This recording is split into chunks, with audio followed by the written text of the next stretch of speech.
Okay, so let's continue our conversation on properties of trig functions, so section 6.3. So we're going to continue where we left off in the previous lecture, and we did talk about this. Just grab my pen. So we talked about the unit circle in the last section, and we were saying, okay, let theta be an angle in standard position, and let the point P, which is going to be equal to x comma y, be a point on the unit circle that corresponds to theta. So for example, in this drawing here, if we open counterclockwise, right, and we form an angle theta that's going to land in the second quadrant, and it's going to go through the point xy, and we'll just call that point P. We saw in the last lecture that the sine of theta is equal to y, whatever the y value is in that point, and cosine theta is equal to whatever the x value is on that point. And remember, tan theta is equal to y over x, where x can't be equal to 0, right? Because we can't divide by 0 or else the tangent would be undefined. And then we have our reciprocal functions, right? Cosecant is the reciprocal of sine, so cosecant theta is going to be equal to 1 over y. Again, y can't be equal to 0. Secant theta is the reciprocal of cosine theta, and if cosine theta is equal to x, then secant theta is equal to 1 over x. X can't be 0. And then cotangent theta is the reciprocal of our tangent function, and cotangent theta is going to be equal to x divided by y, where y can't be equal to 0. So we went over this in the last lecture, but let's continue our conversation. So let's think about the domain and range of, let's say, we'll start with the sine and the cosine function. So for sine theta and cosine theta, there's no concern about dividing by 0. So theta can be any angle, right? So you see how when we have these ratios, like tan theta is equal to y over x, or let's say cosecant theta is equal to cosecant theta is equal to 1 over y, secant theta is 1 over x, and so on and so forth. We can't divide by 0. But we don't have those concerns with sine theta and cosine theta. So our domain is going to be the set of all real numbers for both the sine and the cosine function. And when in section 6.4 in our next lecture, we're going to look at the graph of the sine and the cosine functions, and we'll really see sine, the domain and range of the sine and cosine functions, the behavior, what the graph looks like. But for now, let's kind of think about this from an algebraic perspective. So the domain for the sine function, the cosine function is going to be the set of all real numbers. But now let's think about the tangent function. We said that we can't divide by 0, right? And tan theta is equal to y over x. So x can't be equal to 0. And when does that happen? So on our unit circle, when is x equal to 0? Well, x is equal to 0 on the y-axis, right? So at this point here and this point here, right? At 0, 1 and 0, negative 1. And that corresponds to pi over 2 and the angle 3 pi over 2. And remember, we'll talk about periodic functions in a minute, but we can make more than one revolution. Like we could go around this unit circle 2 times if we wanted to, 3 times, 4 times, 5 times. And every time we make a revolution and hit this point right here, so if our angle lands on the y-axis and goes to the point 0, 1, right, tangent's going to be undefined because we can't divide by 0. So those angles are going to be odd integer multiples of pi over 2. Because look, here's this angle right here, this 90-degree angle, right? That's going to go through the point 0, 1. That corresponds to 1 pi over 2. But then you see how this happens again if we were to do 3/4 of a revolution, right? And we form this angle that goes to the point 0, negative 1, tangent would be undefined again, and that's 3 pi over 2. Then, so really we have 1 pi over 2, 2 pi over 2, 3 pi over 2, 4 pi over 2, 5 pi over 2, and so on and so forth. So odd multiples or odd integer multiples of pi over 2 or 90 degrees is where the tangent function is going to be undefined. And same for the secant function, because our secant function we're also dividing by x.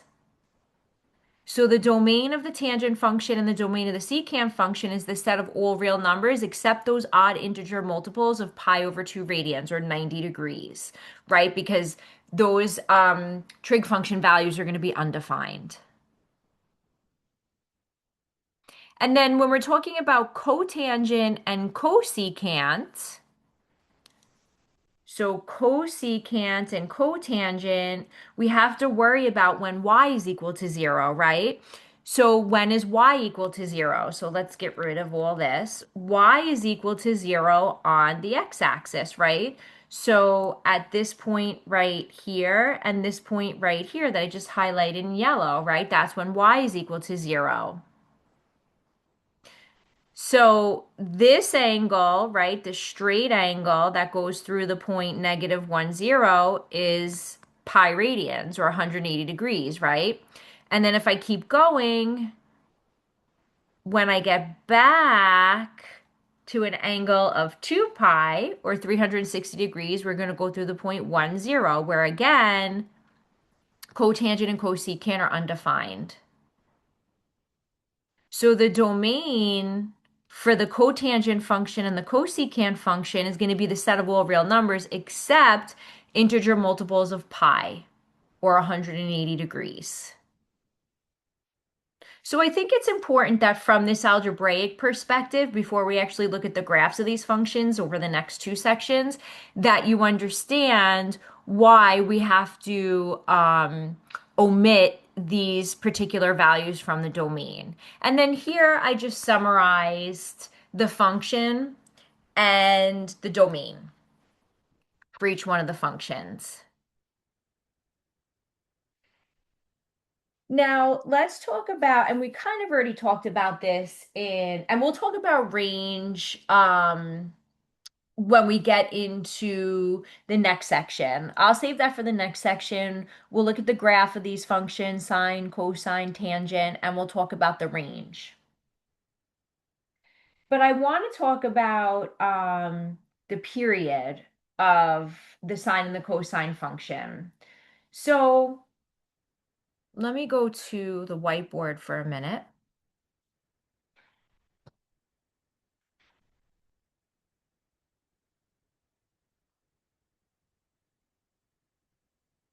For example, let's look at the angle of 30 degrees or pi over 6. And that's radian measure, right? So what if, let's say, for example, let's look at an angle of, so this is either, if we want to be in degrees, that's going to be 30 degrees or pi over 6 radians. And remember, on the unit circle,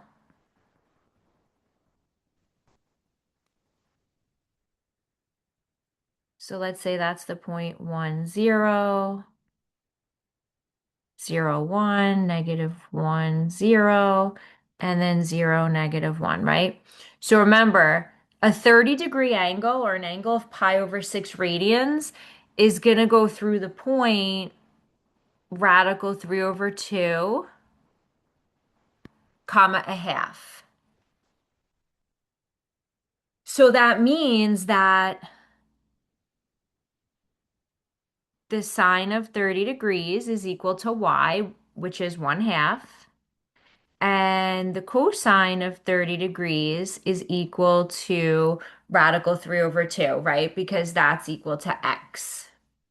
And this is the point x comma y, right? On that unit circle. So what if I'll change colors here. So what if here's my terminal ray, right? For this 30 degree or pi over 6 radian angle, right? what if I make one full revolution? I'm gonna land right back, right, on that terminal ray. But what angle is that going to be? So, what angle is this if we go around, right, and we end up right back where we started? So, what if we add 2 pi? That's essentially what we're doing, right, or 360 degrees, right? So, we're at 30 degrees and we're going to add 360. That's going to be 390, right? So,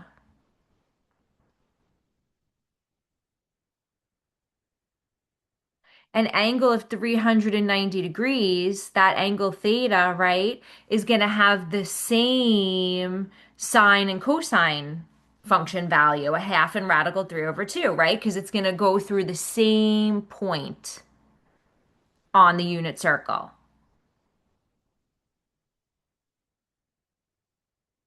And we could do radian measure too, right? So if I take pi over 6 and I add 2 pi radians, so that's like pi over 6 plus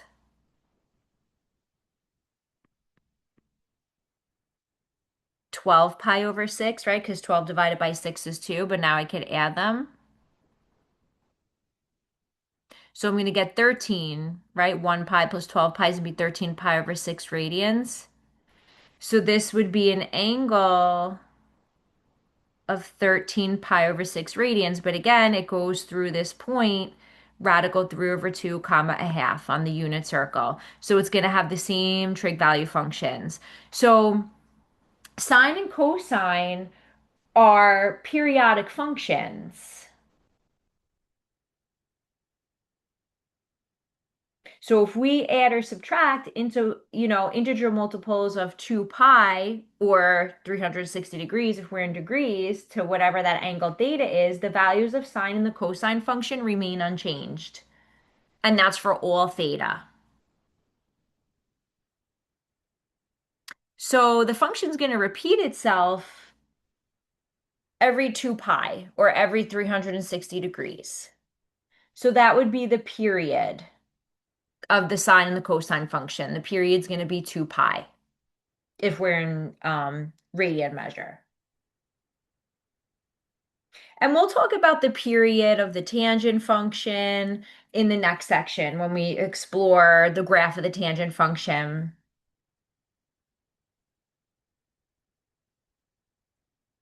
So let me do, because we did similar examples to this in the last section, but let's just do one more. Let's say we have, well, we'll do two. Let's say we have the sine of, let's say,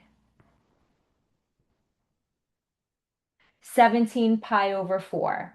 What's the exact value of the sine of 17 pi over 4?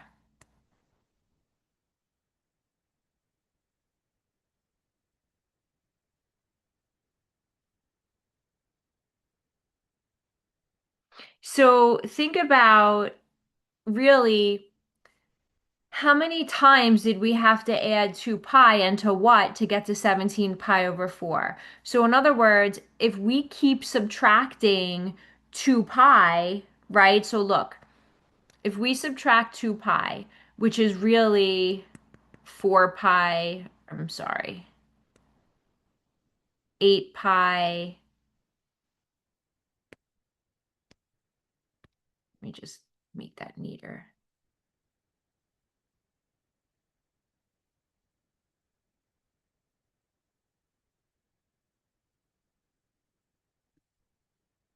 8 pi over 4, right? Because 4 into 8 goes twice, so that's really 2 pi. But I want my common denominator of 4. So 17 pi minus 8 pi is going to be 9 pi over 4, which is still bigger than 2 pi. So let's get rid of another 2 pi, or 8 pi over 4. And 9 pi minus 8 pi is going to be 1 pi over 4. So the sine of 17 pi over 4 is going to be equal to the sine of pi over 4. And we know what that is. We did that in the last lecture, right? That's going to be radical 2 over 2. We looked at those special triangles. So the fact that sine is periodic, I was able to figure that out using my special angles, right? Remember the special angles? 45 degrees, 60 degrees, and 30 degrees. Or if we're in radians, pi over 4, pi over 6, pi over 3.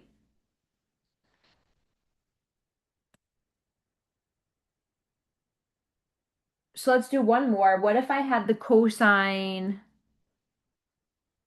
of 5 pi? So let's take 5 pi. And since the cosine's periodic, right, with a period of 2 pi, let's subtract 2 pi. 5 pi minus 2 pi is going to be 3 pi, which is still bigger than 2 pi, right? It's still more than one full revolution. So let's subtract 2 pi again. And 3 pi minus 2 pi is going to be 1 pi. So the cosine of 5 pi is equal to the cosine of pi. And we did that in the last lecture also. So remember, that was one of our quadrantal angles, right? So pi is here. So if this is x, this is y. An angle of pi is that straight angle, right? And we have the point -1, 0. And the x value is equal to the cosine, right? Which is -1. So the cosine of 5 pi is going to be equal to the cosine of pi, which is -1. And again, I was able to determine that just using the property that sine and cosine are periodic functions with a period of 2 pi.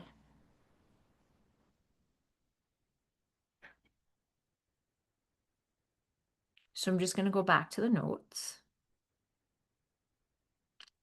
So that's really what I have summarized here about being periodic with a period of 2 pi. And like I said, we'll talk about tangent function in the next section.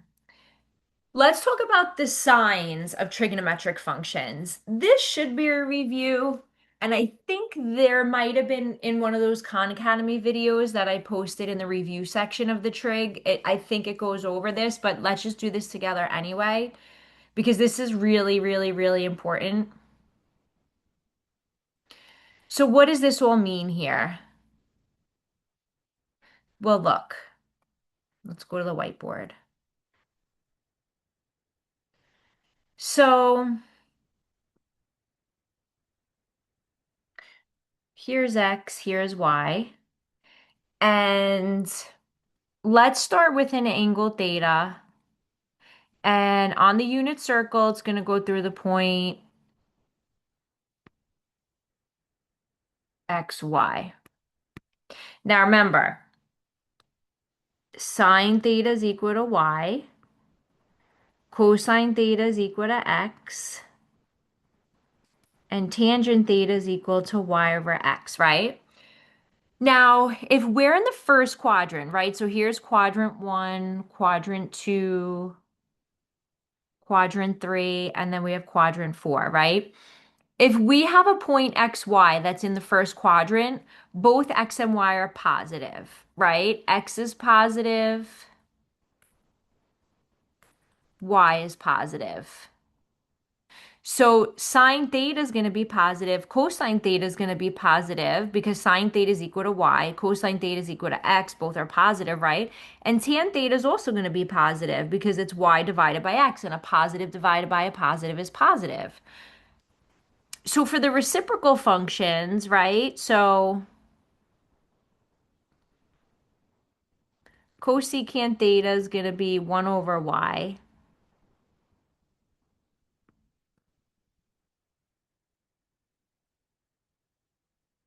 And you know what?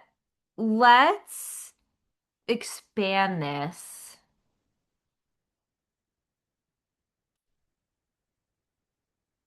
beyond the unit circle. So let's just say this circle has a radius equal to r.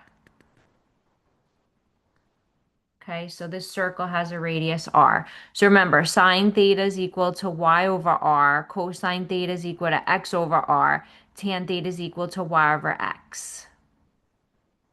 And then we have the reciprocal function, right? Cosecant theta is equal to r over y. Secant theta is equal to r over x. And then cotangent theta is equal to x over y.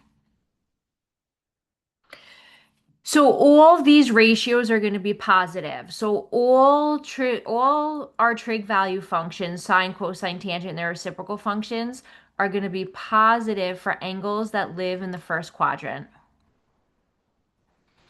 But now look what happens if I reflect this angle over the y-axis. So we're going to end up with this point on the circle that I'm coloring in green, but the x value is going to get negated, right? So this is going to be negative x comma y. Y is going to stay positive. So now the fact that x is negative, and remember, the radius r is always positive. Radius is distance, so it has to be positive. So sine theta is still going to be positive because it's y over r, right? And y is positive in the second quadrant. But x is negative, and that's going to make cosine and tangent negative, right? Because cosine is x over r, so that's going to be a negative over a positive. Um, and tan theta is y over x, so that's going to be positive over a negative, which is negative. So the only function that's going to be positive in the second quadrant is going to be sine theta and its reciprocal function, which is going to be cosecant theta. They're going to be positive. Now let's reflect this terminal ray over the x-axis. So now we're in the third quadrant and we're going to have this pink point, right? That's going to be on this terminal ray that lives on, that's hitting the circle. And now this is going to be negative x comma negative y, right? Because if we're in the third quadrant, both x and y are negative. So what is that going to do to the sign of our trig value, of our trig functions, right? Sine, cosine, tangent, and their reciprocal functions. Well, sine and cosine are both going to be negative, right? Because sine is y over r, cosine theta is x over r. So we're going to have a negative divided by a positive, which is negative. But tangent theta is y over x, which is going to be a negative over a negative, right? So that's going to be positive. So tan theta and its reciprocal function, cotangent theta, are going to be positive in the third quadrant. Every other function is going to be negative. And now let's reflect over the y-axis and go into the fourth quadrant. So we're going to have this orange point, x comma y, but now x is positive and y is negative. So if we're in the fourth quadrant, x is positive, y is negative. So then that means that sine and tangent are both going to be negative because sine is y over r, y is negative. So we're going to have negative over a positive, and tan is y over x. So we're going to have a negative over a positive, which is also negative. But cosine theta is x over r. X is positive in the fourth quadrant, and r is always positive. So cosine theta and its reciprocal secant theta are both going to be positive in the fourth quadrant. Every other function is going to be negative. So in the past, you might have had to memorize like all students take calculus or some other way to remember, but that's just helping you remember this concept that, so here's quadrant one, quadrant two, quadrant three, and quadrant four, right? So all your trig functions are positive, or all our trig function values are positive in the first quadrant. In the second quadrant, sine theta and its reciprocal cosecant theta are positive. Tangent and cotangent theta are positive if our angle lives in the third quadrant. And then cosine theta, secant theta are positive if our angle lives in the fourth quadrant. So we have A, S, T, C. And like I said, I used to remember all students, right, for S, take, tangent, and then calculus. It's just an easy way to remember this. I also have this in the notes too.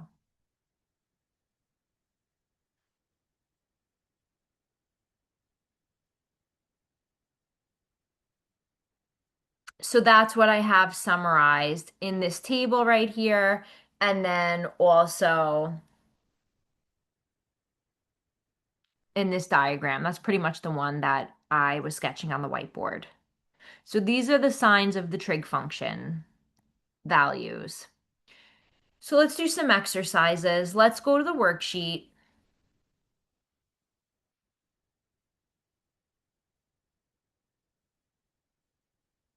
This is the 6.3 worksheet. So name the quadrant in which the angle theta lies. So what quadrant would angle theta be in if for number one, tan theta is greater than zero, so that means tangent's positive, and sine theta is less than zero, so less than zero means negative. So where is tangent positive and sine negative?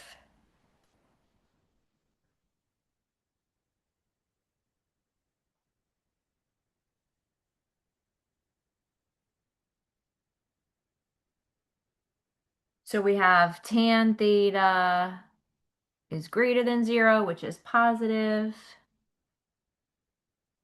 Sine theta is negative, right? So we have all students take calculus, right? So where is tangent positive? Well, everybody's positive in the first quadrant, and tangent's positive in the third quadrant. So I'm going to check those two. But at the same time, where's sine theta negative? Well, sine is positive in the first and the second quadrants, right? So sine's going to be negative in the third and the fourth. So where is both tangent positive and sine negative, right? Where do we have the two check marks together? And that's going to be in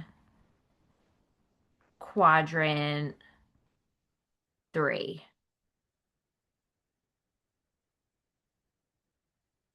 And on the worksheet, that was choice C. So number 2, where's cotangent less than 0 and cosine greater than 0? So we're going to do the same thing.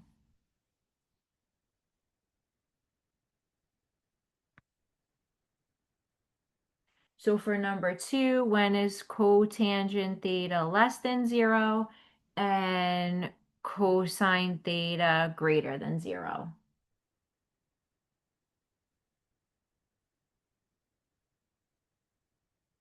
So cotangent less than 0 means negative. So where's cotangent and tangent negative? Well, tangent and cotangent are positive in the first and the third, right? So then they're going to be negative in the second and the fourth.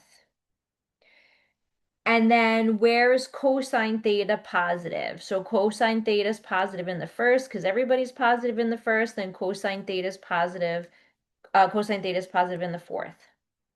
So this is going to overlap in quadrant 4,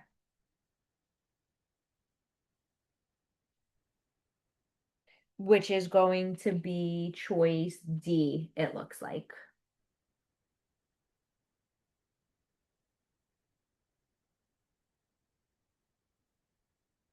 Okay.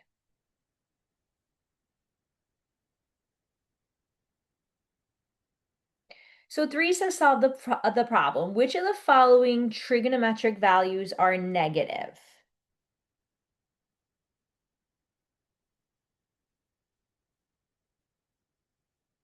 So let's sketch these and see what quadrant we live in, right? So we have,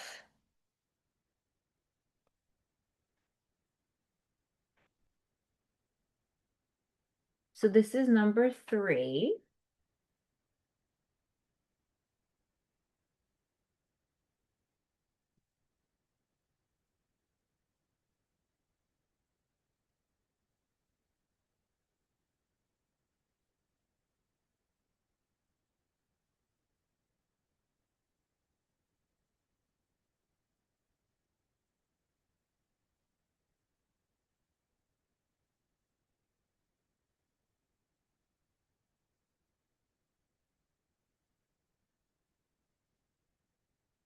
Okay, so which of the following trigonometric values are negative?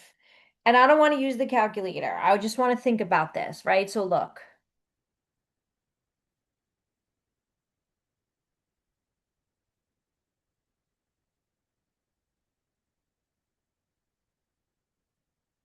And some of these angles are negative, right? So let's go in the clockwise direction also. So if we go a quarter of the way clockwise, that's going to be an angle of negative 90 degrees. And then if I go clockwise halfway around, that's going to be negative 180.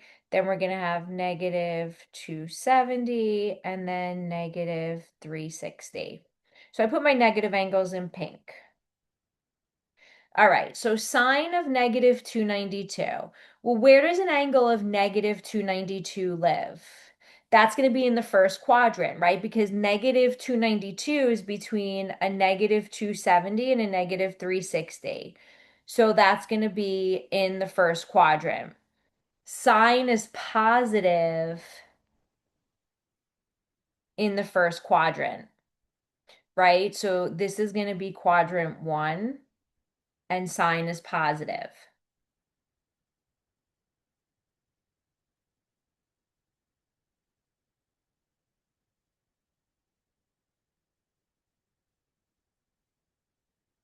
So now let's look at tangent of negative 193 degrees. So negative 193 degrees is going to be between negative 180 and negative 270. So that's going to be in quadrant two. And what could we say about tangent in quadrant two? Tangent's negative, right? In quadrant two, tangent's negative.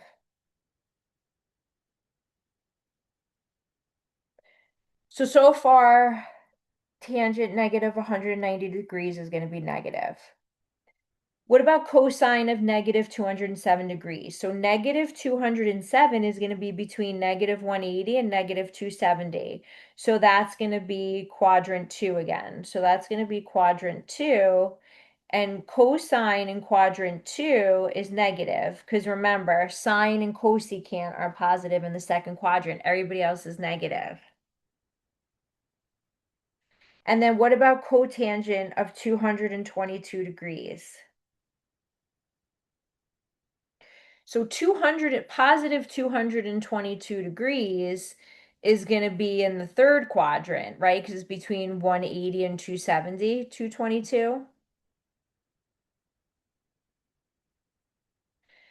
And cotangent and tangent are positive in the third quadrant.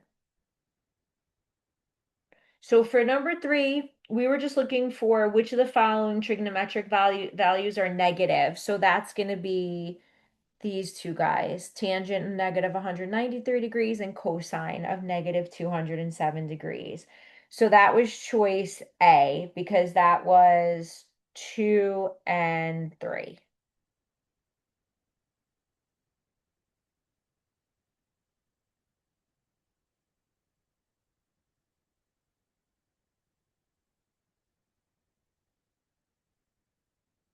So it was these two. Determine the sign of the trigonometric values listed below. So we just want to determine the sign, meaning positive or negative. So the sine of 250 degrees. 250 degrees is going to be in the third quadrant, right? Because it's between 180 and 270. And sine is negative in the third quadrant. So this one's going to be negative. So tangent now of 330 degrees, 330 degrees is going to be in the fourth quadrant because that's between 270 and 360, right? 330 degrees. And tangent's negative in the fourth quadrant, so that function value is going to be negative. And then cosine of negative 40 degrees, negative 40 degrees. Now we're going to open clockwise 40 degrees. So that's going to be the fourth quadrant. And all students take calculus, see cosine's positive in the fourth quadrant. So 1 and 2 are going to be negative, and then 3 is going to be positive.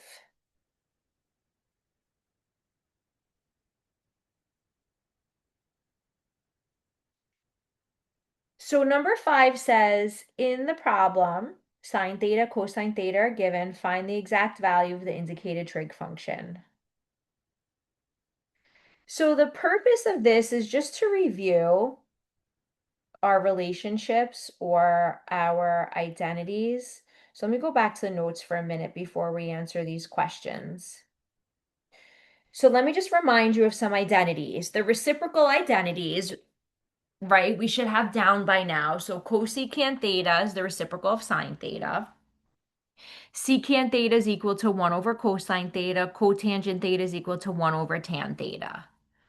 And then we also have this identity, right? That tan theta is equal to sine theta over cosine theta, which then means that cotangent theta is just the reciprocal, right? It's going to be cosine theta over sine theta.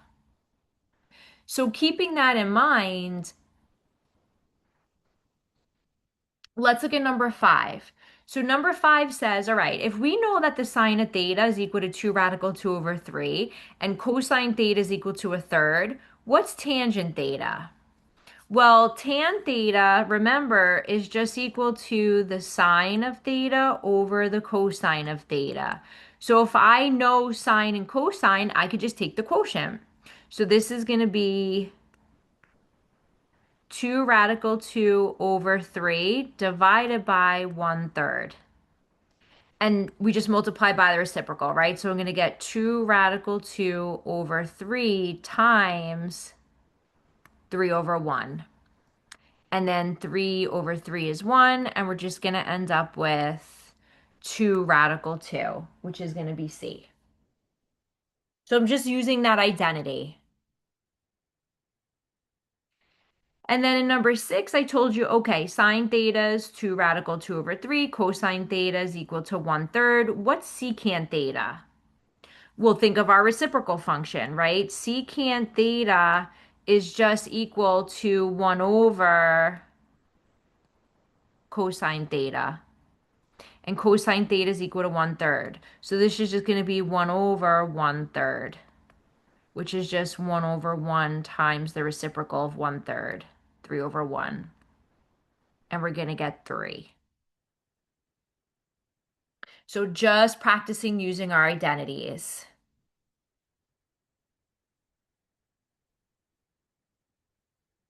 So let me go back to the notes for a minute. So we also have our Pythagorean identity. So remember Pythagorean theorem.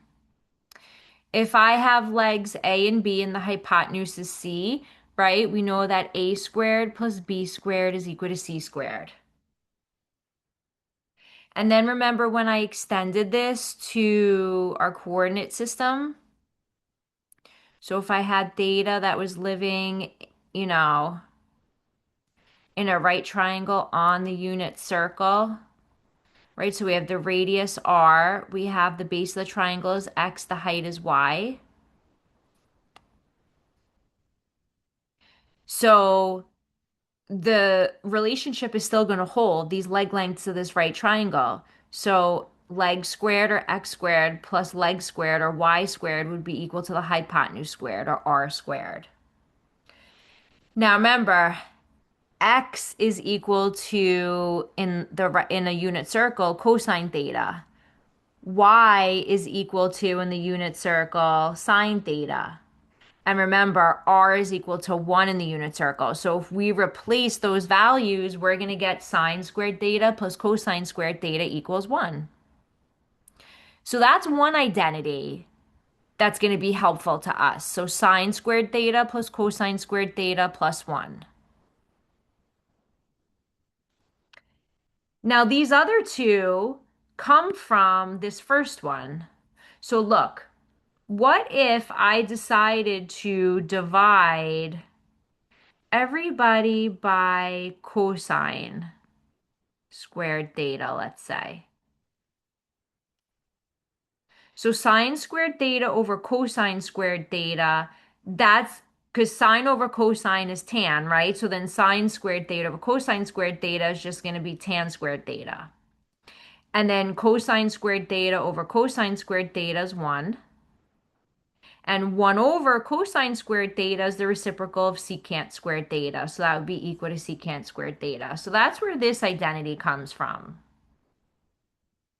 So tan squared theta plus 1 is equal to secant squared theta.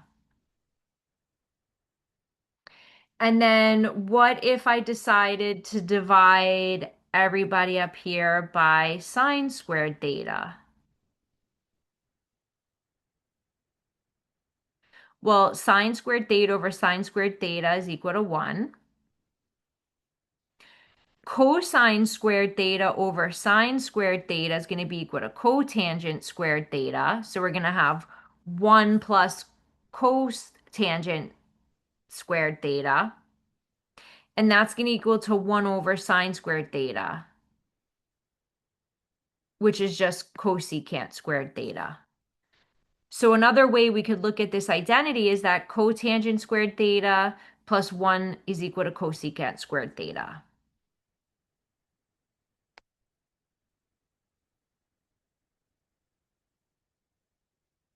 And then here's just a summary of all of our identities at the bottom of this page.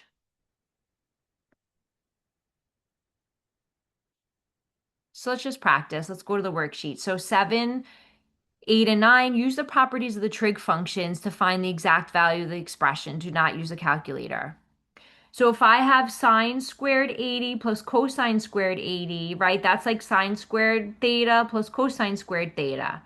That's our Pythagorean identity, right? So that's going to be equal to 1.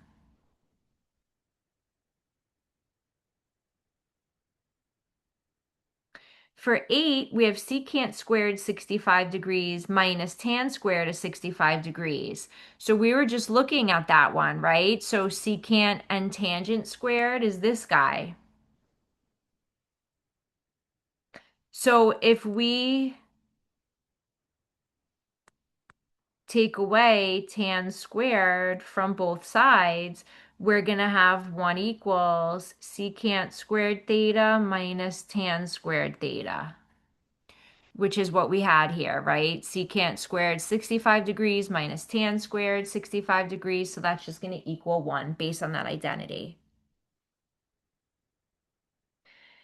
And then for number 9, we have cosine of 70 degrees times the secant of 70 degrees. Well, in my head, I'm thinking, okay, cosine 70 degrees, secant, another way that I could write that is the reciprocal, it's the reciprocal of cosine, right? So isn't secant of 70 degrees the same thing as 1 over the cosine of 70 degrees, right? They're reciprocal functions. And look, what's the cosine of 70 degrees times 1 over the cosine of 70 degrees? It's just going to be 1.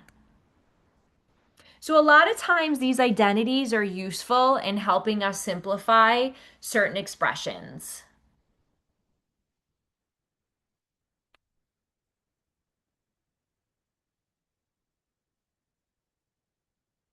So, for 10 and 11, we want to find the exact value of the indicated trig function of theta. So, number 10 says if the tangent of theta is equal to negative 4/7 and theta lives in quadrant 2, what's the cosine of theta? So I always like to draw a sketch. I think it's very, very helpful to draw a sketch. So let's go over to the whiteboard where I have more room.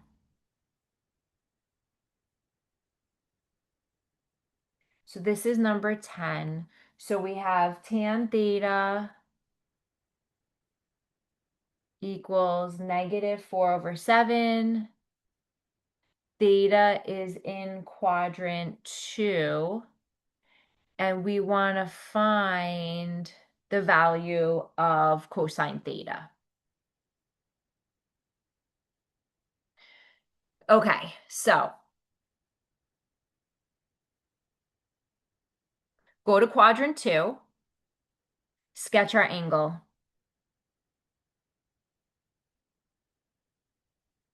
So theta lives in quadrant 2. And we know that tan theta is equal to negative 4 over 7. But is the 4 negative or is the 7 negative, right? It makes a difference because look, if I have negative a over b, let's say, that's the same thing as either negative a over positive b or positive a over negative b, right? Those are all the same. It's just three different ways of writing it. But the reason I'm pointing this out is because it depends. Remember, what is tangent equal to? Tan theta is equal to y over x, right? But which one is negative? Is it the y or the x? Well, what quadrant are we in, right? So this angle is going to go through this point x comma y, but we're in quadrant two. In quadrant two, x is negative, y is positive, right? Because you have to go to the left and then up. So going to the left from the origin makes x negative, going up makes y positive, right? So then that means that in this case, the y value is positive. So y is going to be equal to 4, and then the x has to be the negative value. So the 7 has to be negative.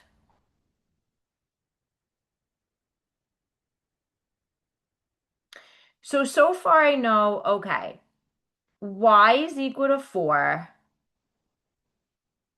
x is equal to negative 7. I want to find cosine theta, and cosine theta is equal to x over r. Well, I know X, I know Y, but we don't know R. Now, remember we were doing this in the previous lecture. We're just expanding on what we were doing in the previous lecture. So we need to find R, right? But we know how to find R. Remember, X squared plus Y squared is equal to R squared.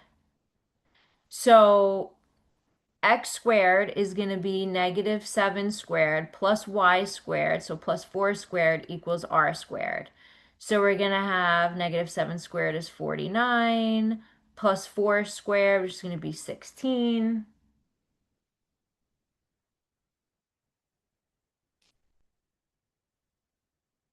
And that's going to be 65 is equal to r squared. Take the square root of both sides, and we're going to get r is equal to the positive square root of 65. Remember, the radius is always positive. So we just figured out what r is. So r is equal to the square root of 65. And now we're ready to get our answer, right? So cosine theta is equal to x over r, which is going to be negative 7 over the square root of 65. But we want to rationalize the denominator.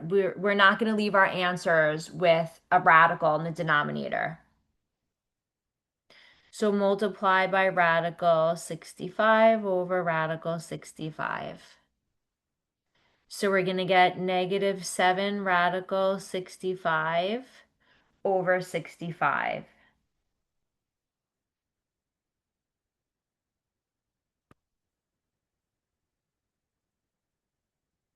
And it makes sense because I expected my answer to be negative because we were looking for cosine, right? And we're in the second quadrant, and cosine is negative in the second quadrant. Only sine and cosecant are positive in the second quadrant. So it makes sense that we got a negative answer.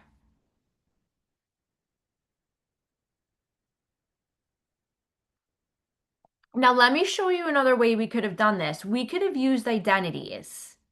So, on your midterm or on the final, whenever you see this again, your next exam, if this was a part two question where you had to show all your work, this way is acceptable, the way that I just did it, or let's use the identity, one of the identities, the Pythagorean identities that we were looking at before. So this is what I mean. So let's do the same one again, but now let's use identity. So we have tan theta equals negative 4/7. theta is in quadrant 2, and we want to find cosine theta, right?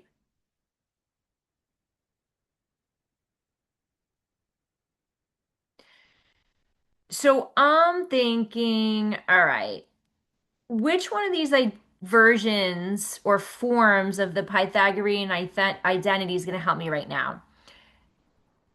I'm thinking,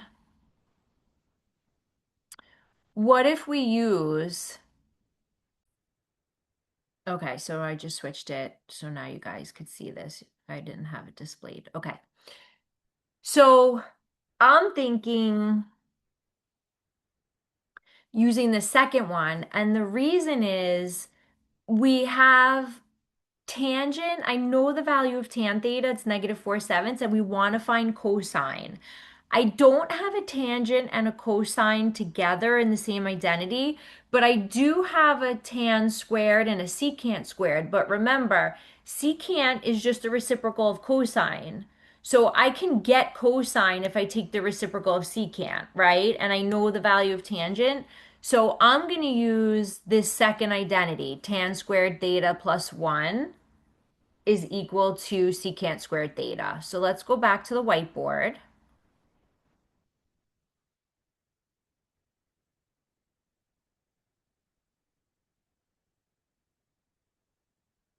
So let's plug in. I can square tangent theta, right? So -4/7 squared plus 1 is going to equal secant squared theta. I'm going to solve for secant squared theta because once I know what secant is, I could get the reciprocal and that'll be cosine, right? So -4/7 squared is going to be 16/49. So plus 1 is equal to secant squared theta. Let's add these two, right? So that's going to be 16/49 plus 49/49, right? Common denominator equals secant squared theta. 16 plus 49 is going to be 65/49 is equal to secant squared theta.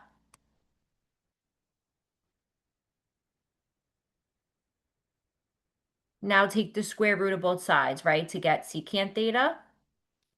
So secant theta is going to be equal to the square root of 65 over the square root of 49, which is 7.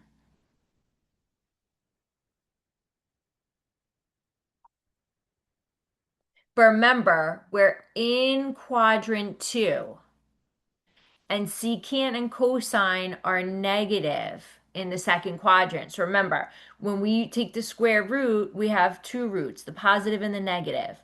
But in this case, since we're in quadrant 2, secant and cosine theta are negative. So secant theta is equal to -60 square root of 65 over 7, but we want cosine theta, which is just the reciprocal of secant. So look, if I take the reciprocal, just take the reciprocal of negative square root of 65 over 7, right? So that's going to be -7 over the square root of 65. And that's what we got in the previous one, right? -7 over the square root of 65, but we just had to rationalize the denominator.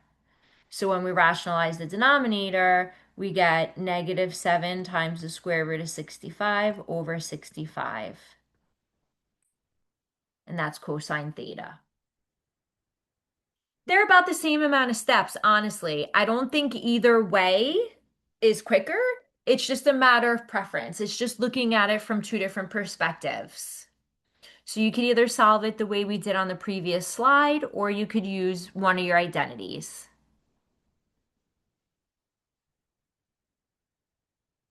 So let's do one more of these. So look at number 11, and you'll have more practice with the homework. So cosine theta equals 24 over 25. And I'm telling you that theta is between 3 pi over 2 and 2 pi. And I want you to find cotangent theta. So the fact that theta is between 3 pi over 2 and 2 pi,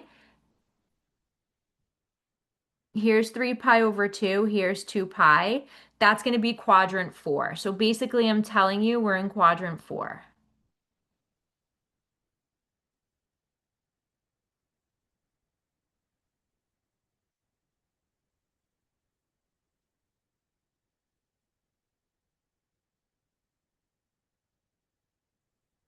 So theta's in quadrant 4. And we want to find cotangent theta. So think about what the sign is going to be already. Cotangent in the fourth quadrant is negative. So my answer should be negative. Now, how are we going to get to the answer? Well, let's think. Okay. If I know that cosine theta is equal to 24 over 25 and cosine theta is equal to x over r, and we're in the fourth quadrant. In the fourth quadrant, this point xy, right? X is positive, y is negative, right? Because we have to go to the right and then down. So x is positive, y is negative.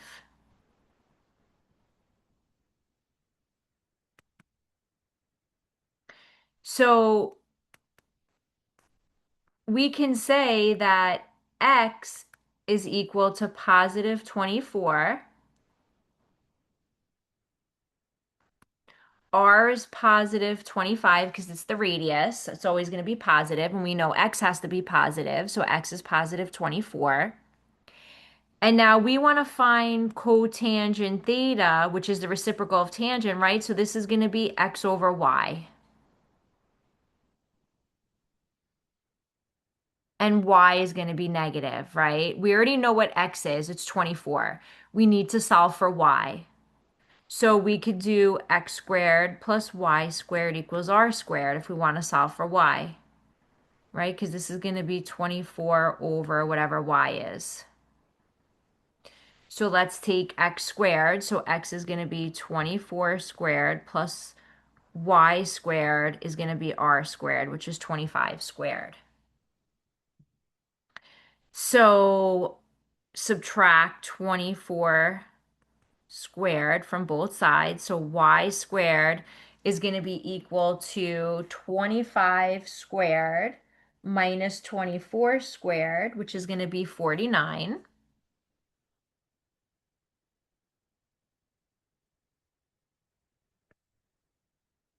And then take the square root of both sides. And y is going to be equal to positive and negative 7, but we said y has to be negative, right? Because we're in the fourth quadrant. So y is going to be equal to negative 7.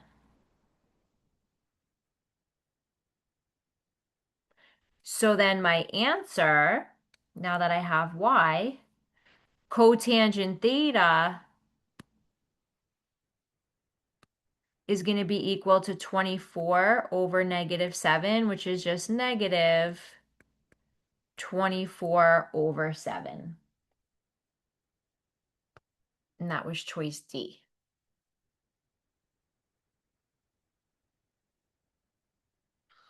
So this is one way to solve.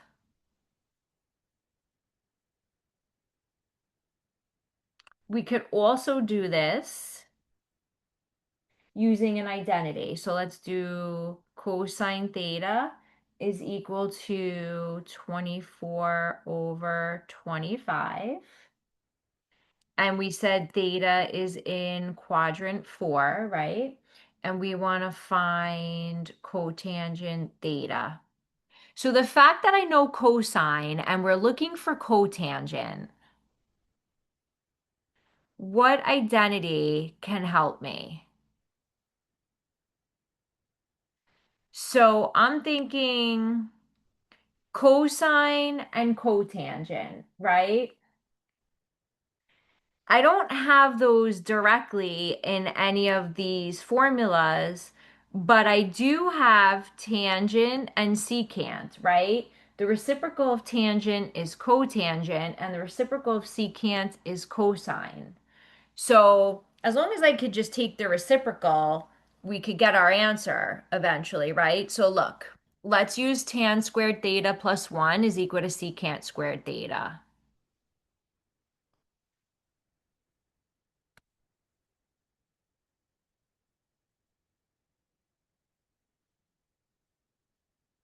So tan squared theta.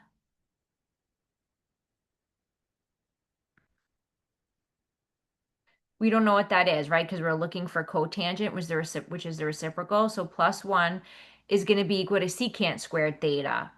Well, secant is the reciprocal of cosine, right? So take the reciprocal of cosine. That's going to be 25 over 24 squared, right? We're taking the reciprocal.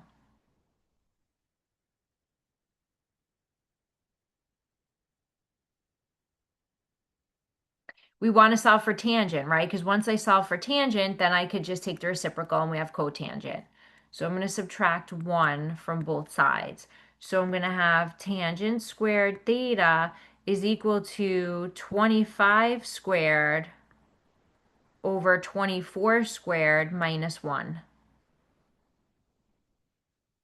But we need a common denominator, right? So I'm going to do 25 squared over 24 squared minus, instead of 1, let's do 24 squared over 24 squared, right? Because my common denominator is 24 squared.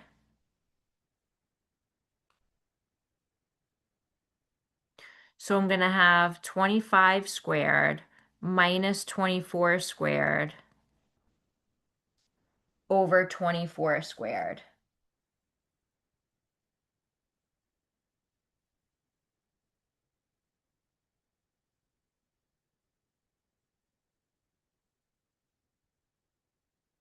So we're going to have 49 over 24 squared is equal to tan squared theta. And now we have to take the square root of both sides, right? Because we want to solve for tangent, but we have tan squared theta right now. So let's take the square root of both sides. So we have 49 over 24 squared is equal to tan squared theta.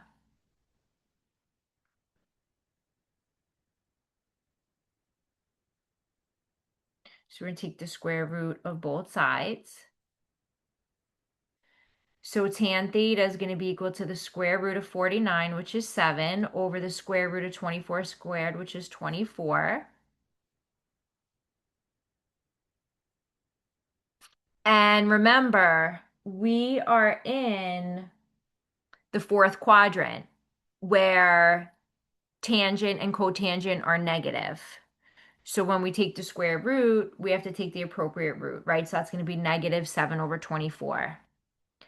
And we're solving for cotangent, right? So cotangent theta is just the reciprocal of tangent. So take the reciprocal. So we're going to get negative 24 over 7, which is the same answer that we got when we did it the other way, right? So either way works. That's my point. It's just a matter of preference.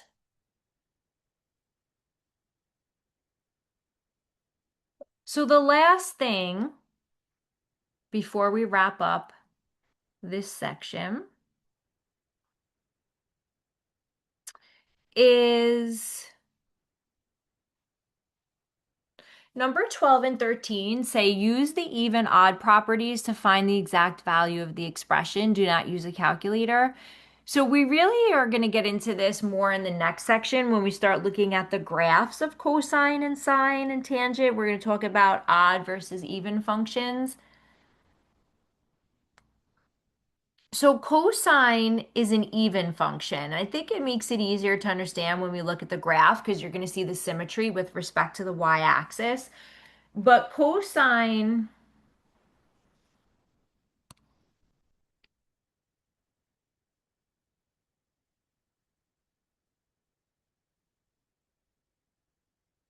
is an even function and sine is an odd function. And again, you're going to see um the symmetry with respect to the graph, when we graph the sine function, you'll see that there's going to be symmetry with respect to the origin, which makes it an odd function. But remember, just for now, algebraically, before we start looking at the graphs of these functions in the next section, remember algebraically what makes a function odd or even.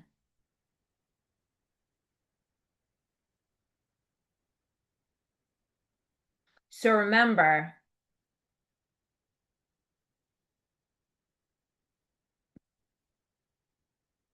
if we have an even function, f of x is equal to f of negative x. And if we have an odd function, remember, negative f of x is equal to f of negative x. So for example, if cosine is even and in number 12, it says cosine of 60 degrees.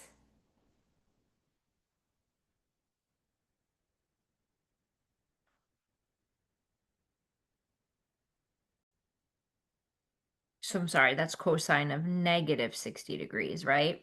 So if cosine is an even function, then that means that the cosine of negative 60 degrees should be equal to the cosine of positive 60 degrees, right? Because f of negative x should equal f of x.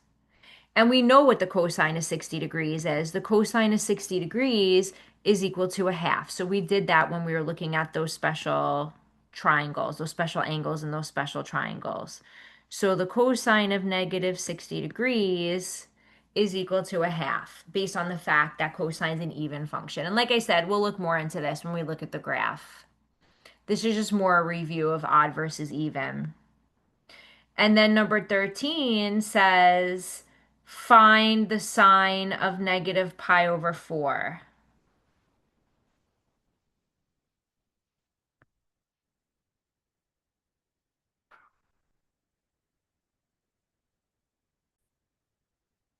Okay, so sine of negative pi over 4. So using the fact that sine is odd, then the sine of negative pi over 4